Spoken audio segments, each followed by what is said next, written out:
Eu gostaria nesse momento, irmãos, de compartilhar alguns textos sobre esse tema tão importante e, como nós falamos, uma doutrina distintiva do Adventismo, não compartilhada com nenhum outro grupo do cristianismo e nem fora do cristianismo.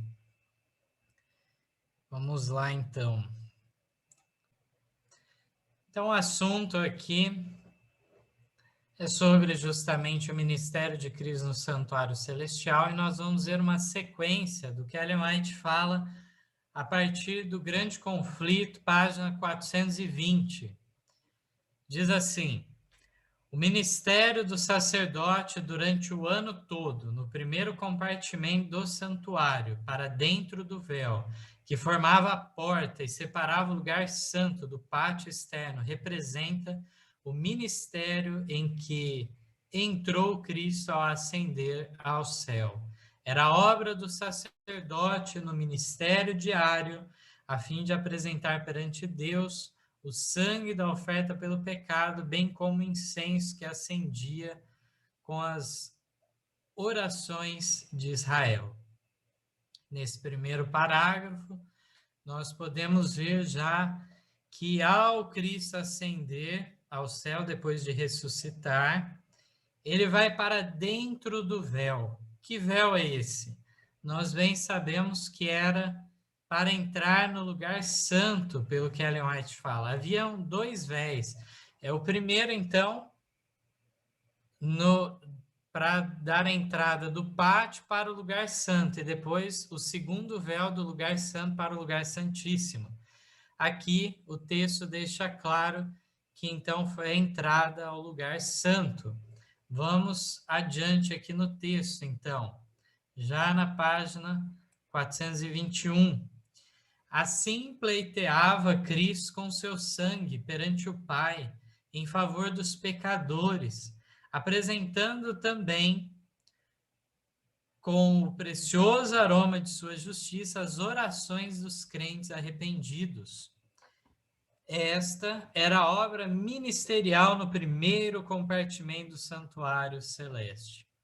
Para ali, a fé dos discípulos acompanhou a Cristo, quando diante de seus olhos ele ascendeu. Ali se centralizara sua esperança, e essa esperança, diz Paulo, tem como âncora da alma segura e firme que penetra até o interior do véu, onde Jesus, nosso precursor, entrou por nós, feito eternamente sumo sacerdote. Nem por sangue de bodes e bezerros, mas por seu próprio sangue entrou uma vez no santuário, havendo efetuado uma eterna redenção. Então, os discípulos tinham esse entendimento e seguiram Cristo nessa obra que Cristo teria que efetuar agora, não mais como vítima, que foi o papel que ele desempenhou nessa terra, sendo sacrificado, mas agora como sacerdote no primeiro compartimento.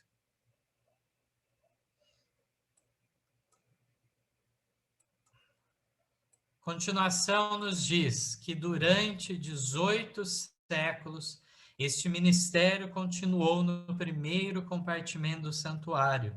O sangue de Cristo, oferecido em favor dos crentes arrependidos, assegurava-lhes perdão e aceitação perante o Pai.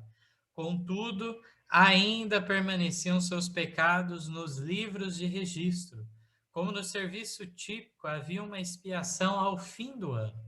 Semelhantemente, antes que se complete a obra de Cristo para a redenção do homem, há também uma expiação para tirar o pecado do santuário.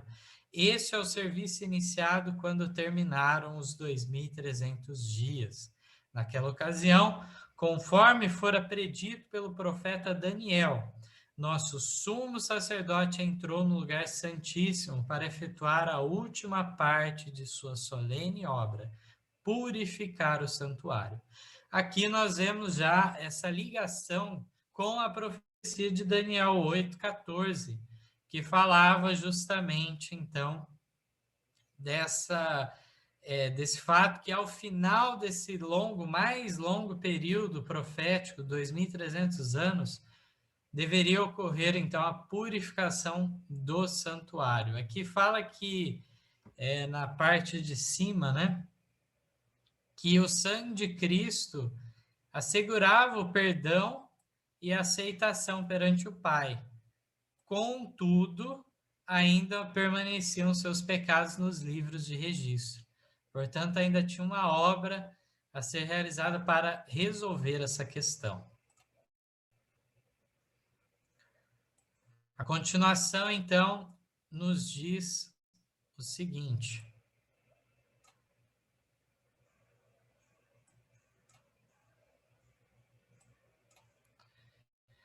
como antigamente eram os pecados do povo colocados pela fé sobre a oferta pelo pecado, e mediante o sangue dessa transferidos simbolicamente para o santuário terrestre. Assim, em um novo concerto, os pecados dos que se arrependem são, pela fé, colocados sobre Cristo e transferidos de fato para o santuário celeste. E como a purificação típica do santuário terrestre é efetuada mediante a remoção dos pecados pelos quais se poluíra, igualmente a purificação real do santuário celeste deve efetuar-se pela remoção ou apagamento dos, aí continua na próxima página, então a remoção ou apagamento dos pecados que ali estão registrados.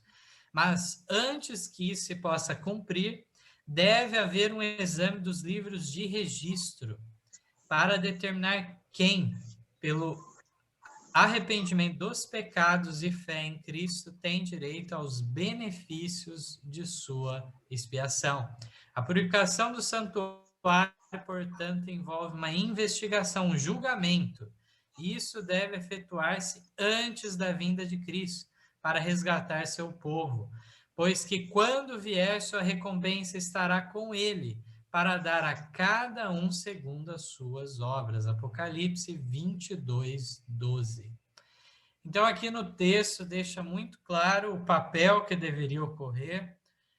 Não bastava Cristo morrer em favor da humanidade, mas os benefícios da obra expiatória, o pagamento que ele fez de nossos pecados, esses benefícios têm que ser aplicados aos verdadeiramente arrependidos. Tem que haver uma investigação, porque muitos professam ter aceitado a Cristo, dão entrada no reino celeste, mas aí nessa obra de purificação há um julgamento, uma investigação que trará de fato a separação final dos justos e injustos dentre aqueles que deram a entrada no reino dos céus. Ellen White ainda diz, destarte, os que seguiram a luz da palavra profética viram que, em vez de vir Cristo à Terra ao terminar em 1844 os 2.300 dias, entrou ele, então, no lugar santíssimo do santuário celeste, a fim de levar a efeito a obra final da expiação preparatória à sua vinda. Então, nesses textos, nós vemos de maneira muito clara que, de fato, ocorre uma ligação. Ellen White, no Grande Conflito, ela destaca muito bem a ligação desse assunto com a experiência dos adventistas debaixo da mensagem do primeiro anjo, que se deu a partir de 1798. Nos Estados Unidos da América, em especial, ocorreu então essa marcação exata da data para a volta de Cristo em 22 de outubro de 1844.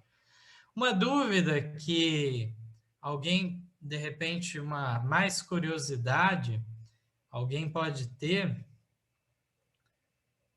a data final seria 21 para 22 ou 22 para 23, né? Qual que seria a data final aí para concluir aquele período? Então, de acordo com o que a profecia determina e o que também conhecemos na história, eles aguardaram a volta de Cristo do dia 22 para o dia 23 de outubro. De fato, se nós formos, eu até comentei, creio que numa outra reunião, se nós formos ver com uma certa exatidão essa questão, e pegando então o horário que seria lá em Jerusalém, no dia 23, um horário então que culminaria justamente na parte da tarde, e nos Estados Unidos seria ainda a parte da manhã do dia 23. Nesse momento se cumpria aquele período de 2.300 anos, e naquela mesma faixa de horário, nós encontramos então Ira Edson recebendo aquela visão do milharal, aonde, quando ele estava atravessando o milharal, viu, tal como a ilustração aqui buscou do livro que eu mostrei, né? Viu o céu aberto e viu então Jesus entrando no lugar santíssimo onde está a Arca da Aliança. Então, nós vemos que Ira Edson só recebeu essa visão. A Ellen White recebe o seu chamado mais adiante, em dezembro, mas Ira Edson foi uma testemunha da finalização desse período profético. Desse modo, Deus se importou em dar essa visão, inclusive no momento certo que ocorria aquele fato. Se nós formos observar em cada fase que se cumpria dessa profecia, algo extraordinário acontecia. No ano 27, ocorre o batismo de Jesus, onde então o Espírito Santo desce na forma corpórea de uma pomba, se ouve uma voz do céu também dizendo: este é o meu filho amado em quem me comprazo. E as pessoas em volta testemunharam esse fato, e tinha sido dado essa promessa para João Batista desse fato. Também encontramos no ano 31, na morte de Cristo, terremoto, escurecimento daquele dia mais cedo, e assim uma série de fatores, então, impressionantes. E no ano 34, com a morte de Estevão, temos também Estevão recebendo uma visão antes de falecer, abrindo-se o céu para ele também, e o seu rosto ficou glorioso, extremamente brilhoso. Então é muito significativo que, se nessas partes da profecia se cumpriram de uma maneira especial, também não foi exceção com a finalização em 1844. Eu gostaria de trazer aquele texto, né? Justamente que eu tinha prometido. Vamos ao texto, então.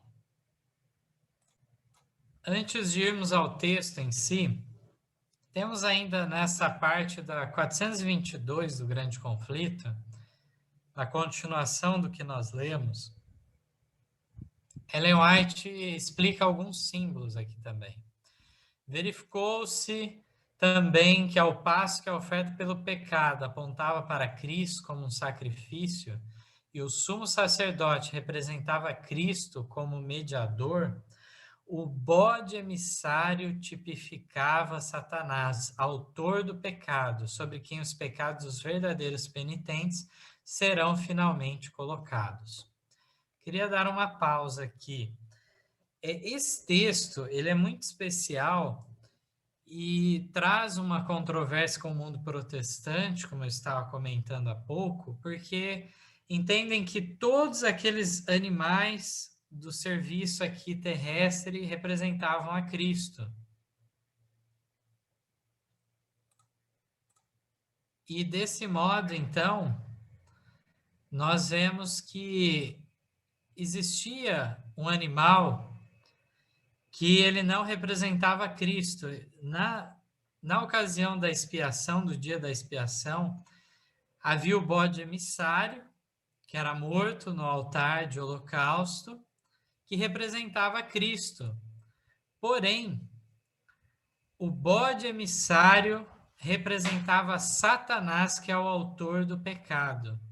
E aqui vamos destacar o trecho final aqui que foi dito: os pecados que são finalmente colocados sobre ele não é da humanidade toda, mas sim dos verdadeiros penitentes. Esses, então, seus pecados são colocados sobre o autor do pecado. Quanto aos ímpios, os perdidos, esses, por terem escolhido esse caminho, não apenas terem sofrido por consequência, mas escolhido a rebeldia em relação a Deus, os pecados permanecerão neles. A continuação diz assim: quando o sumo sacerdote, por virtude do sangue da oferta pela transgressão, removia do santuário os pecados, colocava-os sobre o bode emissário. Então, o sumo sacerdote, ele tinha que remover os pecados que estavam alojados no santuário e colocava-os, transferia para o bode emissário. Quando Cristo, pelo mérito de seu próprio sangue, remover do santuário celestial os pecados de seu povo, ao encerrar-se o seu ministério, ele os colocará sobre Satanás, que na execução do juízo deverá encarar a pena final. Então, aqui nós vimos já, nessa parte também, que é os pecados do povo de Deus que são transferidos por Satanás. E ele encarará uma pena final.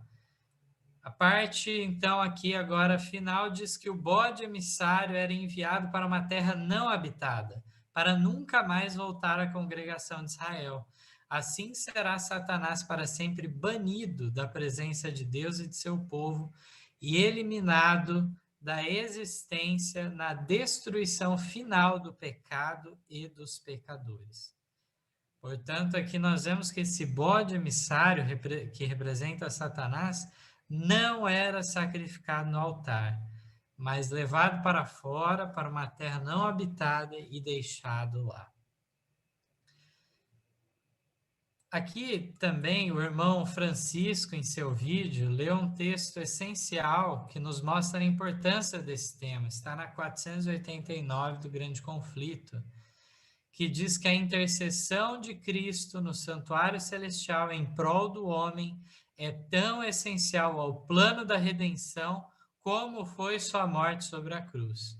De nada adiantaria apenas a morte de Cristo na cruz, ainda que Cristo tenha dito está consumado e o seu sacrifício tenha sido completo, o pagamento dos nossos pecados tenha sido feito, liquidado na cruz. Isso não significa que simplesmente fazendo essa parte da sua obra estaríamos salvos, porque agora no santuário celestial Cristo aplica os benefícios de seu sacrifício para os verdadeiros penitentes. Mas vamos então ao texto que vai nos falar do tamanho desse santuário celestial, como eu tinha prometido. O que nos diz o texto do Grande Conflito, da página 414?